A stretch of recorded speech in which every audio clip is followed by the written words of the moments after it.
আপনি যদি ১ কোটি টাকা রেভিনিউ জেনারেট করেন, এই ৩টা জায়গায় কাজ করে আপনি ১০ কোটিতে যেতে পারেন। একটা বিজনেস যে পর্যায়ে থাকুক, এই পর্যায় থেকে একটা বিজনেসের 10x গ্রোথ আনা সম্ভব। এবং এটার পিছনের একটা ক্যালকুলেশন বুঝলেই আপনার জন্য এটা একদম পানির মতো পরিষ্কার হয়ে যায়। আপনি একটা প্রোডাক্ট তো বিক্রি করবেন, বিক্রি ছাড়া তো আসলে বিজনেসের গ্রোথ সম্ভব না।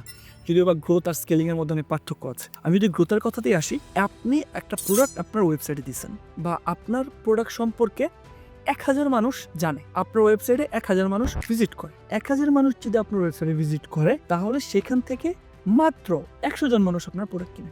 প্রোডাক্টের প্রাইস হচ্ছে ৫০০ টাকা। ১,০০০ জন মানুষ আসে, ১০০ মানুষ কিনে, প্রোডাক্ট প্রাইস ৫০০। ১,০০০ জন মানুষ আসে, ১০০ মানুষ প্রোডাক্ট কিনে, প্রোডাক্ট প্রাইস এবার ১,০০০, বিজনেস ডাবল। ১,০০০ মানুষ আসে, ২০০ মানুষ কিনে, ১,০০০ টাকা প্রোডাক্ট প্রাইস, বিজনেস 4x। এখন আর ১,০০০ মানুষ আসে না, এখন ২,০০০ মানুষ আসে, ৪০০ মানুষ কিনে, ১,০০০ টাকার প্রোডাক্ট। এখন বললেন ভাই টোটাল বিজনেস 8x হলো, আর 2x কোথায়? আর 2x হচ্ছে আপনার বিজনেসের ব্র্যান্ডিং, আপনার বিজনেসের পজিশনিং, আপনার বিজনেসের অথরিটি, আপনার টিম কালচার এবং অন্যান্য আর যা যা মেকানিজম আছে, এগুলো আপনার বিজনেসে আরও 2x এড করে।